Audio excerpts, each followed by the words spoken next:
Thank you, Kellen, and good evening, everyone. This is Kevin, NF7J. Please, if you're not already there, go to the ercconnect.org website and click on tonight's training slides. Let's go ahead and go to slide number 2. So before we start, I'm going to quickly go over some terminology and just some ideas and some thoughts so that we're all on the same page. This should be not very new information to many. To some, this might be new. But we just want to explain a few things and why we do a few things the way that we do. Let's go to slide number 3. To start with, in the ERC, we typically do not use the term ham radio.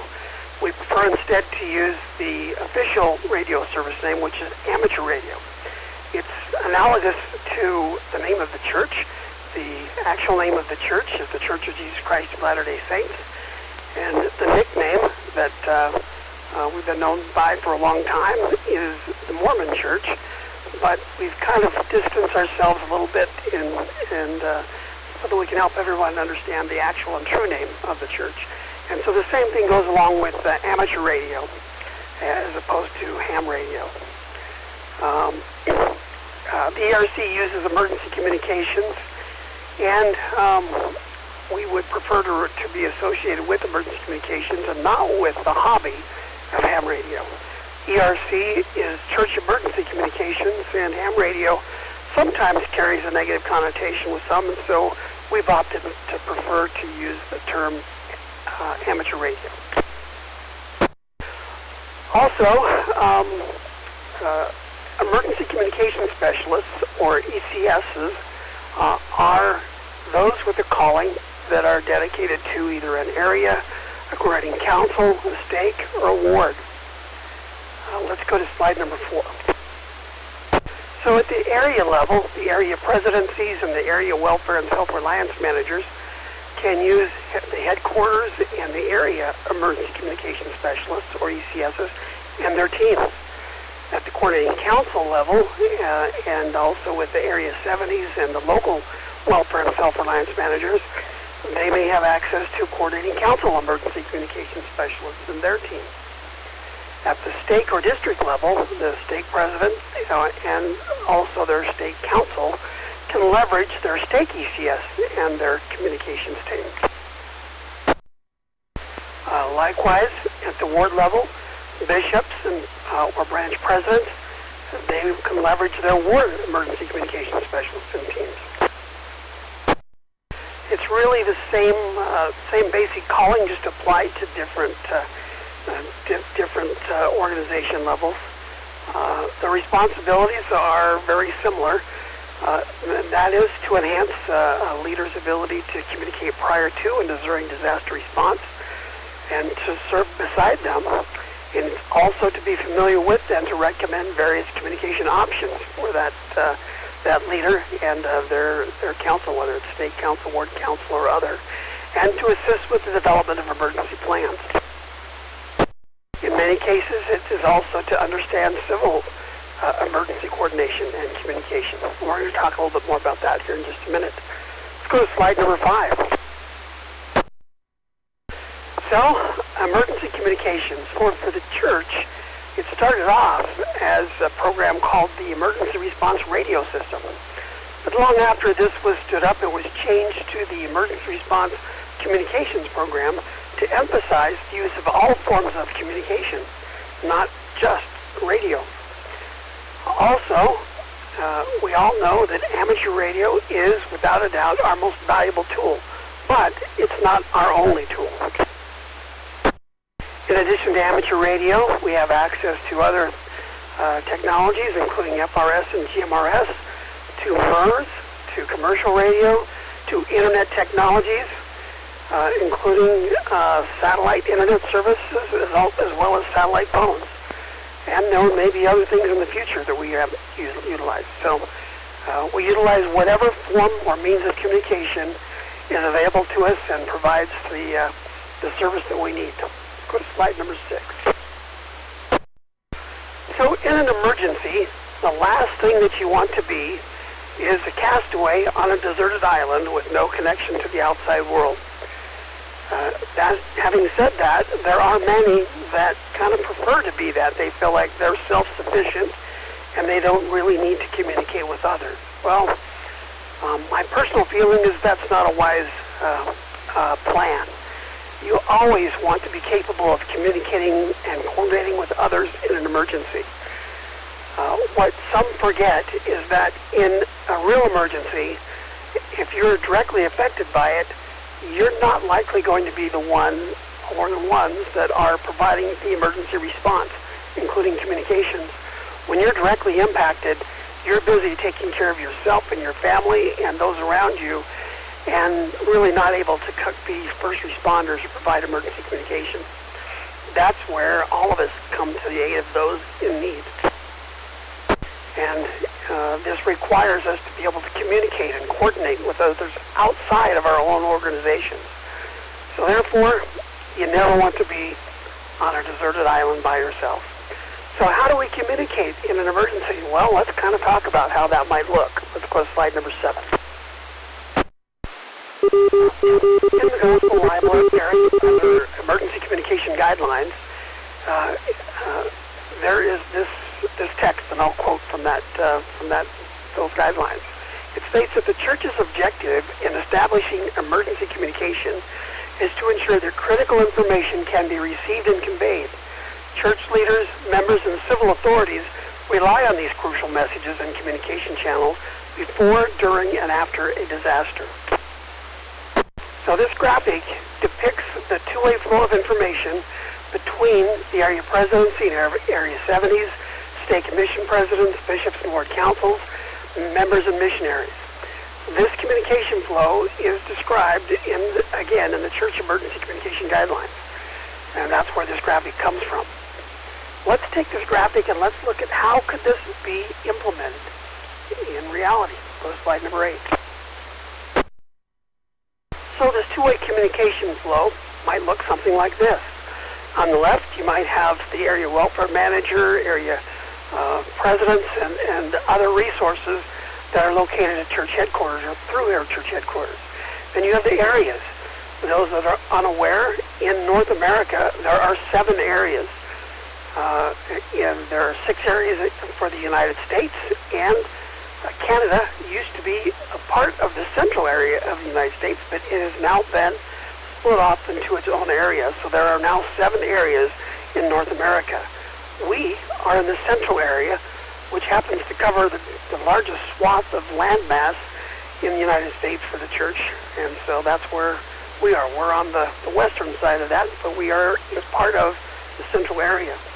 Next, you have coordinating councils. Coordinating councils are simply groups of stakes. I'll show you that in just a minute. Then you have stakes and wards, and then you have families and individuals and missionaries. And so the goal is to be able to communicate between any of these layers. So often it might require us to go through each of these levels until we can establish a direct link. So there might be a link that might be needed between the area welfare manager in Salt Lake and a bishop or a stake president. That can happen. But it requires, likely will require, going through some other levels in order to get that connection established. So let's go and take a look at how this might look. Let's go to slide number 9. So again, we have this two-way flow communication from wards to stakes to coordinating councils to areas and headquarters and back. So let's kind of look into each of these levels in a little bit more detail and how that works, starting with the ward level. Let's go to slide number 10. At the ward or branch level, the ward should be able to communicate with the families and individuals located within their ward boundaries. They also need to communicate to the next level up, which is the state. And depending on where they're at, they may need to communicate directly with civil authorities. So in our area, you can put an X, basically, in most cases, over civil authorities. And the reason is our local civil authorities, including our county officials in Bonneville County, Jefferson County, Madison County, and other counties in the area, have asked the church to not have wards and stakes all communicate directly with them. The reason is, and they told us, we love you guys, but there's just too darn many of you. And so they said we would actually require a large team in order to communicate with all of the wards and stakes that are in our county, for example. And so what they prefer is to have a single point of contact with the church and let the church provide the communication with the wards and the stakes, and that two-way flow of communication between civil authorities and the church. So there may be some wards or stakes that are in more rural areas. In those cases, such as Salmon, for one example, they will need to be able to communicate directly with civil authorities. So if you are in a ward that is more isolated, then you're going to want to look at being able to have a relationship and know who to contact and how you're going to communicate in an emergency. For the rest of us in eastern Idaho, that will be taken care of as we kind of continue through this process. So let me also explain one thing in just a moment. What we're talking about is kind of in a perfect world, and every location, including wards and stakes and coordinating councils and areas, may do things differently. In fact, there are many changes happening within the church right now, specifically with emergency communications. There are a lot of wheels turning and a lot of exciting things happening, and some of these things are not finalized everywhere, including in our own central area. And even in our local coordinating councils, things are still being planned for and developed with announcements to be forthcoming. So as we go forward, just keep that in mind, that what I'm about to show you, there are always exceptions everywhere. But this is a good general idea of how this can all work. Let's go to slide number 11. So the next level is the stake level, or the district level, if they're not quite to the size of a stake and they're called a district. It's the same concept. The stakes need to be able in contact with their wards and branches, and they need to be able to be in contact with their coordinating council and possibly with civil authorities. Again, in our area, civil authorities, for most of us, will be taken care of at kind of the next level up. But in general, stakes, you need to be able to communicate with your wards and your coordinating council. Let's go to slide number 12. The next level up is a coordinating council. For those not familiar, coordinating council is a group of stakes. So each coordinating council is led by an Area 70, and they meet regularly with the Area 70 and their other stakes in the coordinating council. So at the coordinating council level, there's a lot that needs to happen. The coordinating councils will coordinate with their area, in our case the central area, be able to communicate with their stakes, be able to provide communication services to their Area 70, and even to the WSRMs. The WSRMs are the Welfare and Self-Reliance Managers, which are church employees that support the church in areas and work directly with stake presidents at Area 70. And with the ERC, these Welfare and Self-Reliance Managers are key, and they are our interface with many of these leaders. Coordinating councils may also coordinate directly with civil authorities. In our area, that is kind of a key thing. Right now, the ERC in our area of eastern Idaho is operating a little bit differently in that we are calling different areas regions, but that's going to change, and we will drop the term region and kind of reorganize a few things, but that's not quite yet, and I'll talk about that more a little bit later. But just know that the basic concept is that stakes communicate with your coordinating councils, and for us here, just consider your region to be your coordinating council for now, at least for our communications purposes. Let's take a look at slide number 13. So at the area level, in our case the central area organizes communications with their coordinating council and with the area team, and in some cases the area team might be part of a headquarters team. It just depends on how the areas and things that are evolving right now at church headquarters end up organizing things. They also may coordinate with certain bishop storehouses. Some bishop storehouses, depending on where you're at in the country, at least within the United States and Canada, they store and stock emergency response supplies. And so they have to be able to communicate with all of these things. And so when communications are down, in order to aid the suffering and support our communities and as leadership, we need to help provide these communications and organize these types of services. Go to slide number 14. So at the church headquarters level, the idea is that they maintain communication with all of the areas. So this kind of gives you an idea of those 7 areas in North America. We are the central area, which is in the center at the top, which is fitting, the central area. So it's now called the United States Central Area. It was called the North America Central, but this changed when Canada was split off. So all of the United States area are starting with the United States at the beginning of the name. So you have the West area, which is California, and Washington, and parts of Oregon. You have Utah. Utah has its own area. The Southwest is another area, the Southeast, the Northeast. So headquarters, the idea is that they are able to maintain communication with all of the areas, and as well as all of the resources and leadership at church headquarters, including area presidencies, the area welfare managers, and other resources, vast resources actually.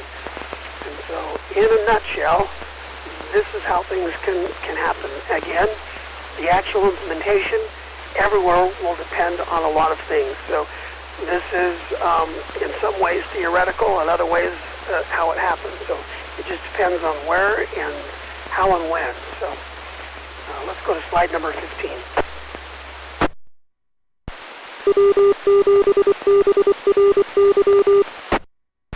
So to kind of summarize, we're back where we started. Having the ability to communicate, looking at the ward level with families and individuals, and them keeping track of missionaries that reside in their wards, as well as their communities, and their ability to talk to their stakes, and the stakes talking to the wards and their coordinating councils with their stakes and the areas, their area, and the areas coordinating with church headquarters. And altogether, it provides a system that can provide a two-way flow of communication. Again, it may require going through each of these steps initially, and then once you establish a line of communication, you can make arrangements to speak directly from one level to another level, just depending on what the needs are. But in general, this is how this two-way flow of communication that's described briefly in the church emergency communication guidelines can work. Let's go to slide number 16. So why do we do all this? Well, we do it because we have things that may happen, and we don't always know what those things are going to be. So in the old world, they were convinced that all swans were white, because that is the only swans that they'd ever seen were white swans. That is up until they met a friendly Australian who informed them that black swans do in fact exist. So that term, black swan, is used to describe an event, including an emergency event. A black swan event has the following attributes. One, it's rare because it's an outlier, as it lies outside the realm of regular expectations, because nothing in the past can convincingly point to its possibility. It just doesn't seem like it even might happen or whatever happens. Black swan. The other attribute it has is that they may have an extreme impact. So it could be a big deal when one hits. And the third attribute it has is it may have retrospective predictability. What is this?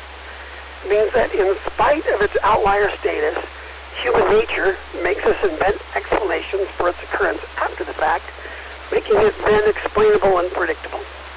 So even though you might not have seen it coming or didn't even think it was possible, after it happens, oh, you can explain it. Oh, I knew that was going to happen. That's a black swan event. So let's talk a little bit more. Let's go to slide number 17. So, it's recommended that we should expect the unexpected. Be cautious of only preparing for things that you have seen before.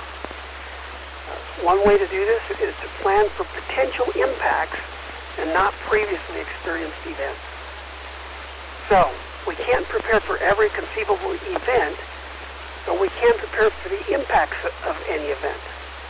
So, for example, you don't have to prepare for every possible situation that could cause the power to go out. It doesn't matter.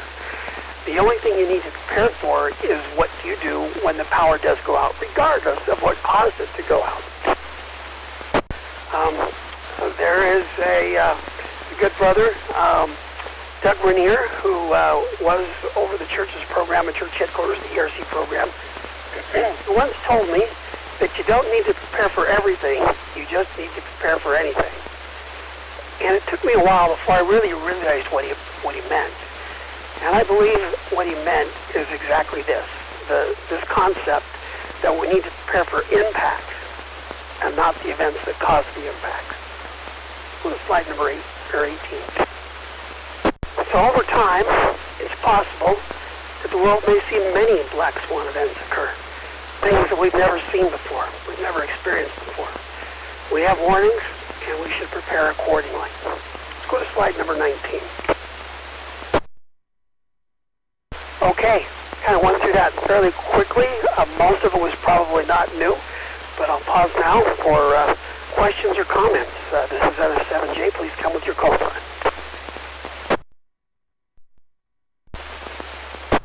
Go ahead. It really depends. It can go very quickly, or sometimes it can cause. There can be some delay. It kind of depends on what's happening, how widespread an event might be, and what's really required. In reality, most events don't necessarily take down everything. They take down things in certain areas, and so we might have to just kind of use emergency communications until we can jump over into things that are working when we get to telephone systems and the internet and things, and kind of bridge that gap. And so it can be short and it can be long. It just really depends. So I don't have a good answer for you, but it just kind of depends. Any other thoughts, questions, or comments? Please come now. KC7IHV. Before I bring you on, Steve, let me make sure everybody understands you and your relatively new calling. So, Elder Steve Taylor has been called as the Emergency Communications Specialist for the Central Area. So Steve is, even though he lives in our neck of the woods, is overseeing the Emergency Response Communications Program for the Central Area. So clear over into Chicago and all across the middle portion of the United States is all under the leadership of Elder Taylor. So with that announcement, go ahead, Elder Taylor. Thank you, Kevin. Yeah, I just wanted to, Kevin's slide presentation is what we're currently doing now. There are a number of changes, as he stated, coming.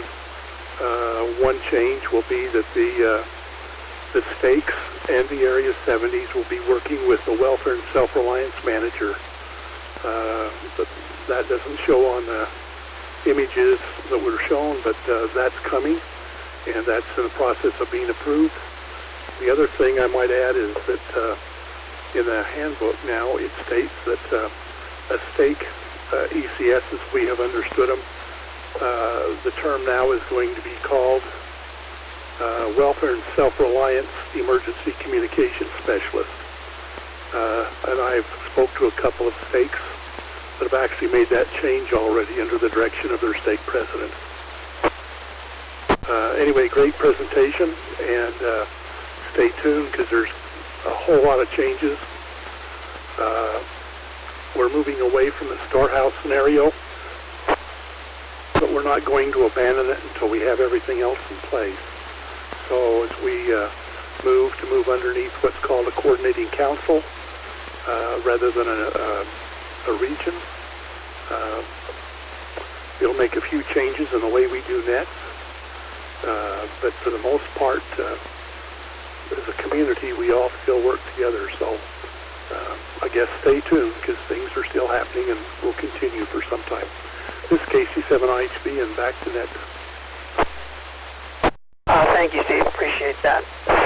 So these changes aren't coming overnight. In fact, there's a lot of things that we have to put in place in order to do some of the changes that are planned, and so we're probably looking at maybe the April time frame. We don't really know yet, so don't expect anything to come overnight, but just know that changes are coming, and some of these changes will be small and gradual, and others will be larger, and once we get to the major changes, there will be plenty of advanced notice and training and awareness. So it's an exciting time for us to be involved with the emergency communications.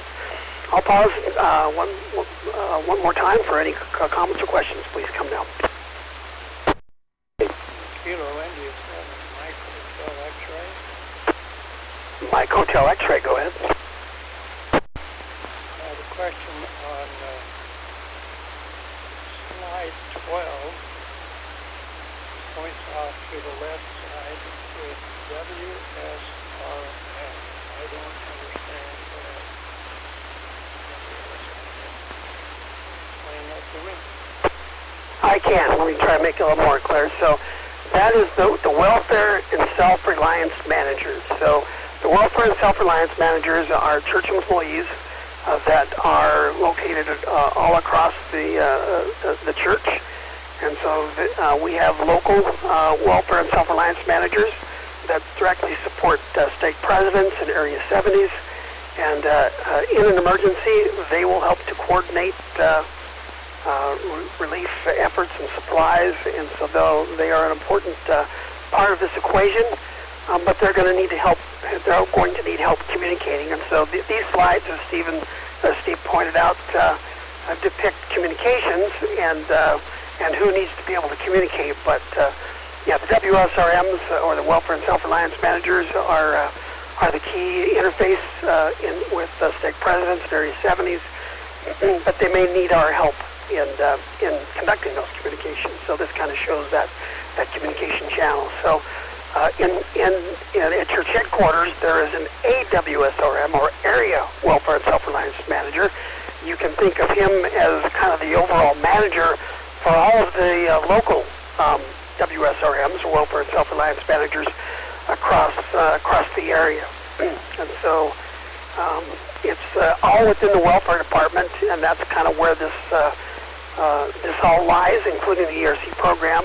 Even though it supports priesthood leadership, it's kind of organized and kind of being managed by the Welfare Department, if that makes sense. Any other comments or questions, please come down. KC7IHV. Go ahead, Steve. Now, let me explain a little bit more about the Welfare and Self-Reliance Managers. Those, as Kevin said, are employees. In the past, prior to them, if you worked at the Desert Industries, Just Serve, Humanitarian, or any one of, I think, another 10 or 12 other organizations that are part of the church welfare system, you would go to the stake president and you'd tell the stake president what he needed to do in order to save himself, basically. Because their program would be the best thing for their stake. And when you get a dozen or more organizations trying to talk to each stake president, and then the same organizations wanting to talk to the Area 70, it causes nothing less than a lot of chaos and anger. So all of the information is being fed from the stakes to the Welfare and Self-Reliance Manager, and from the different organizations to the Welfare and Self-Reliance Manager. And then when the Welfare and Self-Reliance Manager meets with either the Area 70 or the stake president, then that critical information is passed, and it's passed very simply and straightforward, and it doesn't cause the chaos that a whole bunch of individual organizations might cause. As you know, we're pretty enthusiastic sometimes, and you might inadvertently apply a little bit of pressure to somebody, and they don't like it. And as you know, some people really push back. So in order to prevent all of that, all of our communications for the initial start will go through the Welfare and Self-Reliance Managers. They meet with either the Area 70 or the stake presidents. Anyway, any questions on that?